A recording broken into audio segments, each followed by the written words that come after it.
Les points de vue sur l'actualité, c'est maintenant sur Europe 1. Voici la revue de presse la plus épicée du PAF avec Natacha Polony sur Europe 1. Bonjour Natacha. Bonjour Bruce, bonjour Julie et bonjour à tous. Ce matin en une de vos journaux, l'ambiance est morose, vous vous en doutez. D'abord, il y a le péril venu de Chine, les échos, le retour de la peur de la grippe aviaire. Et puis, ce référendum perdu en Alsace, comme pour préfigurer d'autres résultats électoraux. Les dernières nouvelles d'Alsace, c'est non, avec en une cet énorme bretzel brisé. Et évidemment, le séisme Cahuzac occupe tous les esprits. Marianne, tout en noir, porte le deuil, les ravages d'un désastre républicain. Le Figaro enfonce le clou, la rupture s'amplifie entre les Français et leurs élus. Le Parisien anticipe ce que prépare Hollande.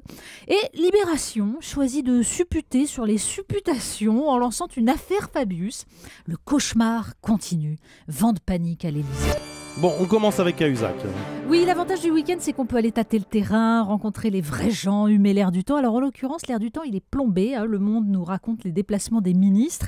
Et l'ambiance était aussi fraîche que la météo en France. Ce qui est confirmé par le sondage du Figaro. Qu'éprouvez-vous quand vous pensez à la politique ? Du dégoût, 36%, de la méfiance, 32%, en très nette augmentation.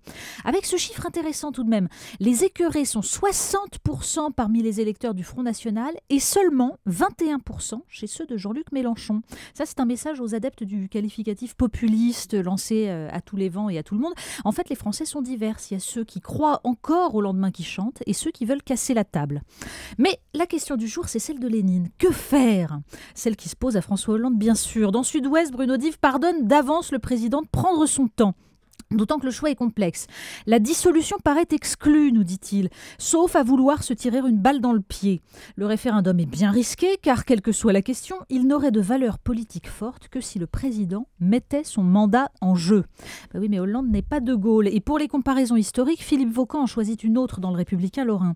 François Hollande en est à gérer simultanément la rigueur de 1983, assortie du traumatisme des scandales financiers de 93, du consentement de Mitterrand en moins d'un an. Et Jacques Camus, dans La République du Centre, demande qu'on ne se trompe pas d'ennemi en se focalisant sur Jérôme Cahuzac. Il rappelle cruellement les mots de François Hollande sur cet ennemi sans visage, qui désormais en a un, la finance. D'où la seule vraie riposte, dit-il, une lutte impitoyable et concertée contre l'évasion fiscale. Bref, un peu plus que cette gentille réforme bancaire portée il y a peu par Jérôme Cahuzac. Joseph Massescaron rappelle dans Marianne ce fameux débat sur France 2 le 7 janvier dernier qui avait permis à toute la presse de saluer le brio d'un ministre du budget tellement sérieux, tellement raisonnable. Et cette phrase assénée par Cahuzac à Jean-Luc Mélenchon. La lutte des classes, au fond, ça résume notre réelle divergence. Vous, vous y croyez toujours, et moi, je n'y ai jamais cru. Les Français, eux, ils y croient de nouveau. Alors, dans ce dossier Cahuzac, il faut citer Libération. Alors là, c'est qui aujourd'hui se mystère. distingue. C'est Non, mais il y a un mystère Libération en ce moment. On passera sur le besoin pour le journal de nous infliger sur une pleine page l'avis de Philippe Torreton sur l'affaire Cahuzac.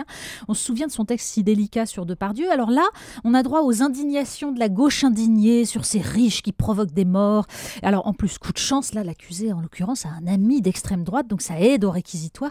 C'est absolument consternant et grotesque. Non, le plus étonnant, c'est cette une sur une supposée enquête que mènerait Mediapart sur un éventuel compte en Suisse de Laurent Fabius. Alors il y a les rumeurs, il y a les démentis, et nous on hésite. Est-ce qu'il s'agit d'assurer le teasing pour Mediapart ou de doubler le confrère sans avoir mené l'enquête ? Alors comme l'écrit Nicolas Bedos dans Marianne, Dieu porte la moustache, Edoui Plenel a remplacé Manuel Valls au ministère de l'Intérieur. Oui, mais visiblement, la presse en perd les pédales. Retour aussi sur le non au référendum en Alsace. Oui, alors là, on se demande si c'est un dommage collatéral de la crise de défiance. C'est possible. Pour Dominique Garot, dans la Charente Libre, le résultat du référendum alsacien marque aussi l'incapacité de la France à réformer son millefeuille administratif. Mais c'est Jean Levallois qui résume dans la presse de la Manche.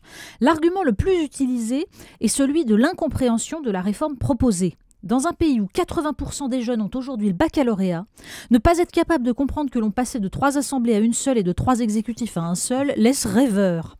Alors bien sûr, à force de concessions aux baronnies locales, le projet avait fini par ressembler à une usine à gaz. Mais enfin, on a là un parfait cas d'école de la gabegie française. Et puis on part en Angleterre. Oui, parce qu'il y a un débat qui anime l'Angleterre, ce sont les Échos qui l'évoquent. Un homme vient d'être condamné à la prison pour avoir mis le feu à la maison où dormaient 6 de ses enfants parce qu'il voulait piéger sa maîtresse. En fait, il avait 17 enfants de différentes femmes et il vivait aux frais de l'État, d'allocations de toutes sortes. De quoi alimenter la polémique sur l'État-providence qui a lieu en Grande-Bretagne actuellement. Le chancelier de l'Échiquier s'est à l'occasion demandé pourquoi, en tant que gouvernement, contribuable et société, nous subventionnons ce style de vie. Parallèlement, en France, la Dépêche du Midi nous raconte comment les agents des impôts sont depuis quelques jours confrontés aux récriminations des usagers après l'affaire Cahuzac. En fait, partout, la crise économique rend insupportable la tricherie d'où qu'elle vienne. Le clin d'œil du jour. Marianne nous apprend que la recherche est en passe de révolutionner, devinez quoi, notre sexualité. Déjà, elle se virtualise à travers les sites internet, la drague par texto. Mais alors, bientôt, on nous promet le sextoy branché sur clé USB pour des relations par Skype.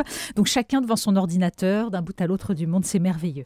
Et alors à plus longue échéance, on attend les androïdes sexuels. Le principe, c'est que le marché de la sexualité est tellement porteur que c'est par là que s'orientent les recherches sur les robots.